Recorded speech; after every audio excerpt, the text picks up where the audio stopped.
dengan harga-harga yang di luar itu, petani itu sangat menjerit. Jangan sampai dengan adanya petani ini menjerit, mafia saat ini semakin gesit.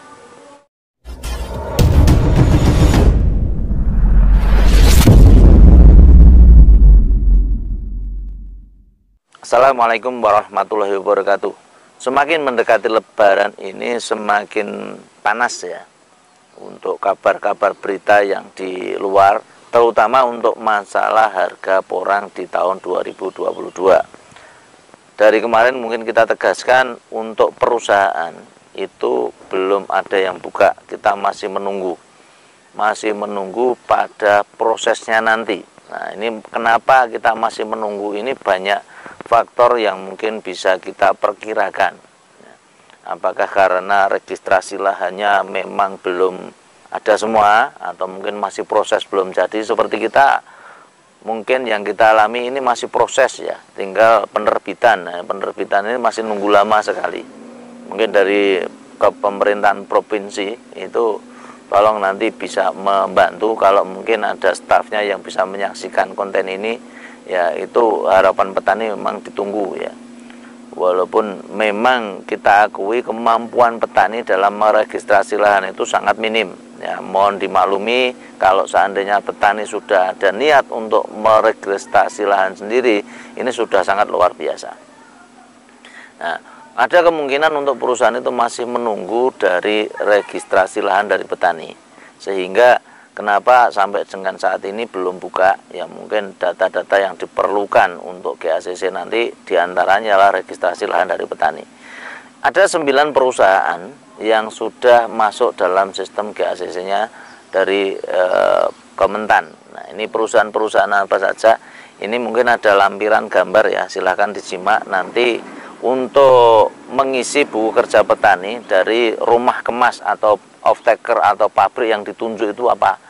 Ya, ini 6 diantaranya ada di Jawa Timur ya, 6 diantaranya ada di Jawa Timur, silahkan tuh dibaca. Terus 1 yang ada di Jawa Barat, dan yang kedua 2 perusahaan ini ada di Sulawesi ya, ini PT-nya silahkan dilihat, nanti silahkan dicari di Google Map ya, karena kita tidak tahu satu persatu lokasinya di mana. Yang kalau kemarin yang kita kunjungi memang ada yang di Jawa Timur, beberapa mungkin kita sudah kunjungi, alamatnya sudah jelas. Untuk Jawa Barat yang di situ mungkin kita belum pernah ke sana. Ya, nanti silahkan disimak untuk pengisian registrasi, usahakan terdekat dengan rumah kemas produksi yang Anda inginkan.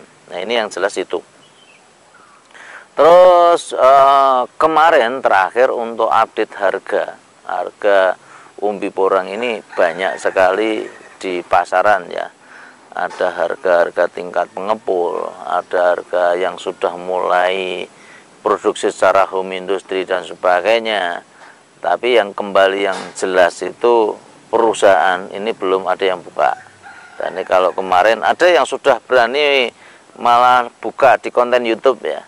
Di konten YouTube kemarin dari daerah Timur ya, itu membuka di dalam konten, berani mengatakan PTR itu sudah buka nanti tanggal 19 dengan PIC-nya S, nomor teleponnya ada di deskripsi.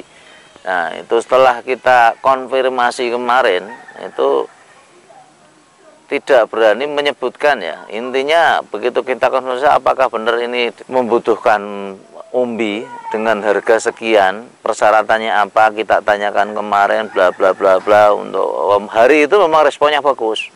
Nah, hari ini responnya bagus untuk tanggapannya dan persyaratannya, repaksinya berapa, ujung-ujungnya terakhir pembayarannya minta 4 hari.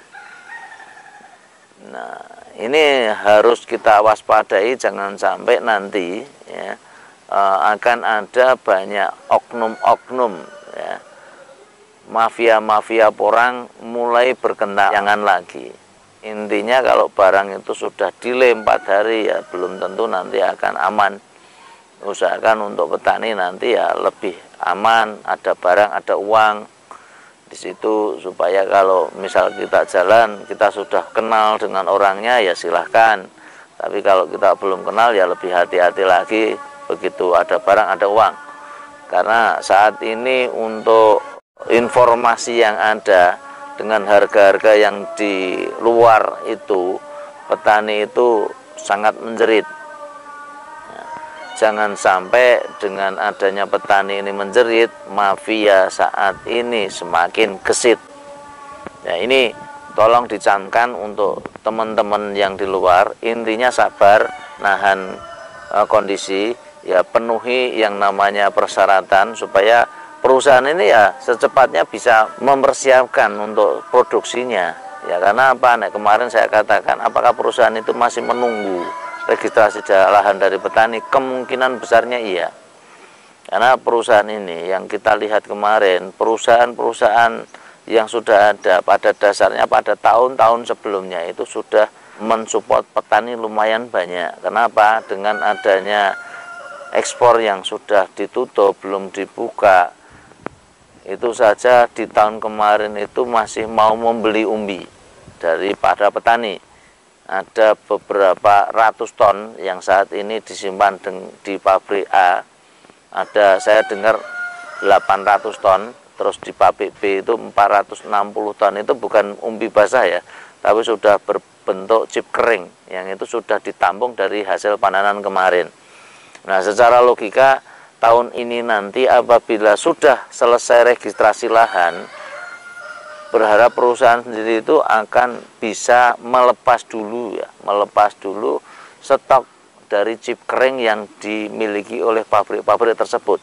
Ya, tidak mungkin dari pabrik itu akan membeli dulu, ya bisa saja membeli, ada kemungkinan di sini, ada kemungkinan besar.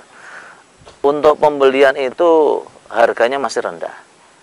Nah, kita berharap untuk harga-harga yang di sini tidak terlalu muluk-muluk, karena di tahun 2022 ini ialah masa-masa yang sangat sulit, masa-masa menstabilkan untuk komoditas ini, di mana komoditas dituntut untuk adanya registrasi lahan. Banyak petani yang belum tahu, banyak petani yang kecewa, penurunan harga bibit yang dari tahun ke tahun itu sudah selalu ada, dan ini kurang dicermati bagi teman-teman yang menjual bibit kemarin. Maksudnya yang menjual bibit dengan jaminan ya seolah-olah pahlawan. Nah, ini kadang saya tidak suka. Kita tidak perlu takut, kita siap tampung kan gitu. Tapi dengan persyaratan nanti untuk bibit dari kita. Ini yang kadang saya rotok jengkel dengan konten-konten yang seperti ini, sehingga kalau tahun-tahun kemarin untuk harga bibit bisa masih menjual harga sampai 400.000, 275 sampai 400.000, ini sangat kebangetan sekali ya. Karena untuk bibit-bibit tahun kemarin itu sudah tidak seperti itu. Nah, saya berharap di tahun 2022 ini nanti untuk harga bibit sudah mulai standar, dan 2023 nanti ya, untuk harga bibit nanti sudah sangat murah sekali, dan bibit ini jangan sampai menjadi tujuan dari pertanian. Nah, jangan sampai menjual bibit ini menjadi tujuan pertanian, terutama untuk bibit katak ya. Kalau umbi mungkin masih bisa dilihat nanti dengan adanya tujuan pertanian, karena di umbi itu produksinya tinggal 1 tahun lagi ya. Ini yang kita harapkan di situ. Dan yang diharapkan terakhir ya, ini dengan adanya sistem yang baru yang memang saat ini dibuka untuk sistem ekspornya, keran ke Cina sendiri sudah dibuka ya. Mau nggak mau dari keterlibatan pemerintah ini membantu sekali untuk para petani, sehingga keran ekspor itu dibuka. Tanggapan-tanggapan lain justru malah pemerintah membuat down dan sebagainya, silahkan Anda berbicara. Kalau bagi prinsip kita yang jelas, semua yang dibikin aturan tentunya akan menjadikan lebih baik. Untuk registrasi lahan pun juga dikatakan tetek bengek berkelit-kelit, ya silahkan. Kita mengajak teman-teman yang mau saja untuk maju, untuk mempertahankan komoditas ini. Yang lain silahkan, apapun yang Anda katakan mungkin kita akan dengar saja ya. Kita tidak mau terpancing provokasi, tidak mau terpancing emosi. Yang jelas kita mengikuti aturan yang ada supaya ya ke depan akan lebih baik dan akan selalu lebih baik.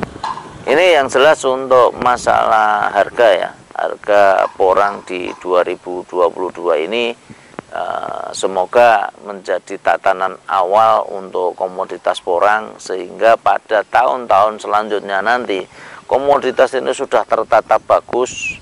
Untuk harga standar pembelian pabrik pun akan bisa ditentukan pemerintah. Nah, ini minimalnya harga itu berapa supaya petani itu merasa ayem, merasa tentrem dalam menjalankan komoditas ini. Karena komoditas ini berbeda ya dengan tanaman-tanaman komoditas lain. Komoditas ini ialah komoditas ekspor ya, yang perlu dibentuk dan diregistrasi lahannya. Berbeda dengan singkong, berbeda dengan jagung, berbeda dengan jahe dan tanaman yang lain. Ya, kalau negara lain pun bisa mendatangkan produk gandumnya ke Indonesia, kenapa Indonesia tidak bisa mendatangkan glukomananya dari Indonesia untuk ke negara lain? Ini suatu hal yang harus kita maksimalkan. Ya, mungkin dari kita itu dulu yang bisa saya sampaikan. Apabila ada salah kata yang keliru terucap, mohon maaf yang sebesar-besarnya. Selamat menjalankan ibadah puasa. Terima kasih. Billahi taufiq wal hidayah. Wassalamualaikum warahmatullahi wabarakatuh.